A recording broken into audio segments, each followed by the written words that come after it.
নমস্কাৰ বন্ধু বান্ধৱীসকল, পৰিবৰাৰ অন্য এটা ভিডিঅ'লৈ আপোনালোকক স্বাগতম জনাইছোঁ।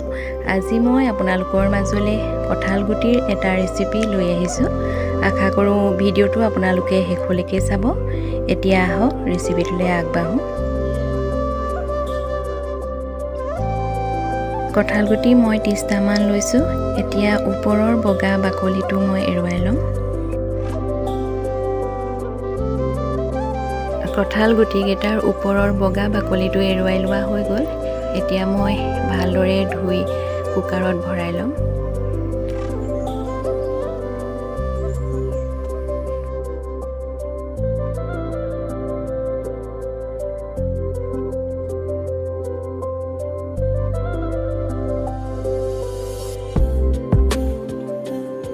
কঁঠাল গুটিকেইটা কুকাৰত ভৰাই লোৱা হৈ গ'ল। লগতে মই মিডিয়াম চাইজৰ 2টা আলু দিছোঁ। এতিয়া মই গুটিকেইটা ডুব যোৱাকৈ পানী অলপ দি ল'লোঁ। লগতে মই নিমখো অলপ দি লৈছোঁ। এতিয়া মই এটা চিটি মৰাই ল'ম।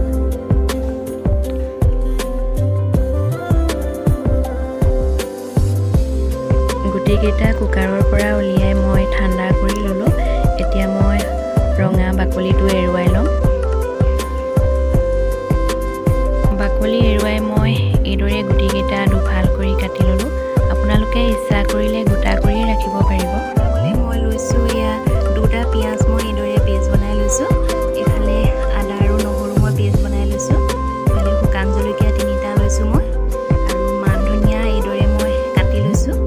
এইফালে মছলা মই ধনিয়া পাউডাৰ, পাঁচফোৰণ, গৰম মছলা, ৰেড চিলি আৰু জিৰা পাউডাৰ লৈছোঁ। তেল গৰম হ'ল। এতিয়া মই পাঁচফোৰণ 2টামান তেলতে দি লৈছোঁ। লগতে মই জলকীয়া 3টাও দি ল'লোঁ। এতিয়া মই পিঁয়াজ আৰু আদা নহৰু পেষ্টখিনিও দি ল'লোঁ।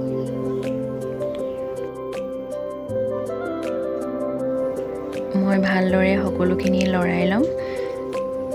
মই এইদৰে 3 মিনিটমান ভাজিম, যেতিয়ালৈকে আদাৰ কেঁচা গোন্ধটো নাযায়।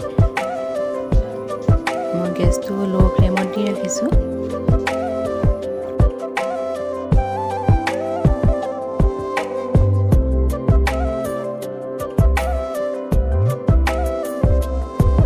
মই আন্দাজমতে হালধি পাউডাৰ দি লৈছোঁ।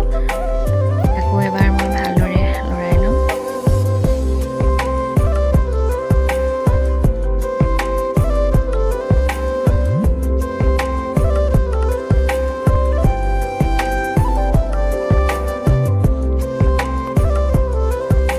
এয়া আপোনালোকে দেখিছেনে বাৰু, মছলা আৰু তেল সম্পূৰ্ণ বেলেগ বেলেগ হৈ গৈছে। এতিয়া মই বইল কৰি লোৱা আলু আৰু কঁঠাল গুটিকেইটা দি ল'ম।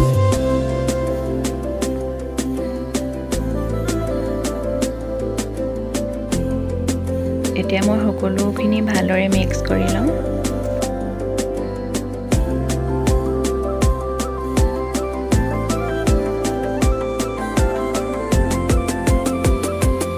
মই আন্দাজমতে নিমখ দি ল'ম।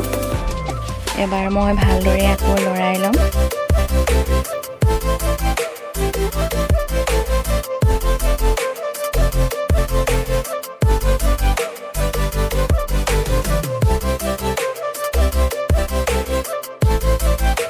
মই এতিয়া মছলাখিনি দি ল'ম।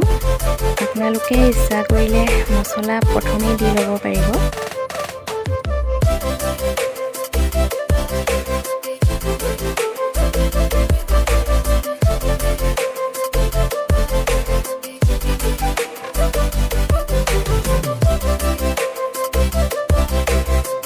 এবাৰ মই আকৌ সকলোখিনি মিক্স কৰি লৈছোঁ। এইদৰে মই 5 মিনিটমান ভাজি থাকিম। তাৰ পাছত পানী দিব পৰা হৈ যাব।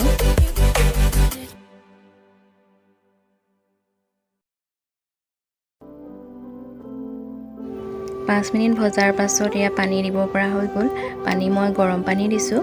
আপোনালোকে পানী নিজৰ হিচাপত দি ল'ব। এতিয়া মই গেছটো হাই ফ্লেমত দি উতলিবলৈ দি দিম।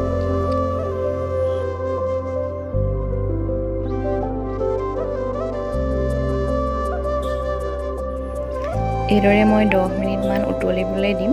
মাজে মাজে আপোনালোকে এইদৰে লৰাই থাকিব। 10 মিনিট উতলাৰ পাছত এয়া চাওক সিজিলে, লগতে পানীখিনিও কমি আহিলে।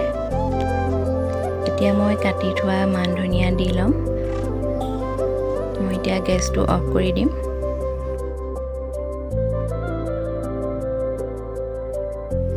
এয়া ৰেডি হৈ গ'ল কঁঠাল গুটিৰ ৰেচিপি। দেখিছেনে বাৰু কালাৰটো কিমান ধুনীয়া হৈছে? দেখিবলৈ যিমান ধুনীয়া হৈছে, খাবলৈ সিমানেই টেষ্টি হয়।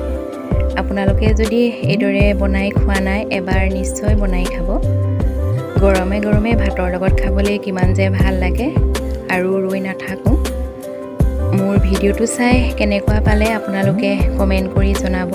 মোৰ ভিডিঅ'টো সম্পূৰ্ণকৈ চোৱাৰ বাবে ধন্যবাদ। আকৌ নতুন এটা ভিডিঅ' লৈ আপোনালোকৰ মাজলৈ আহিম। আজিলৈ বাই বাই।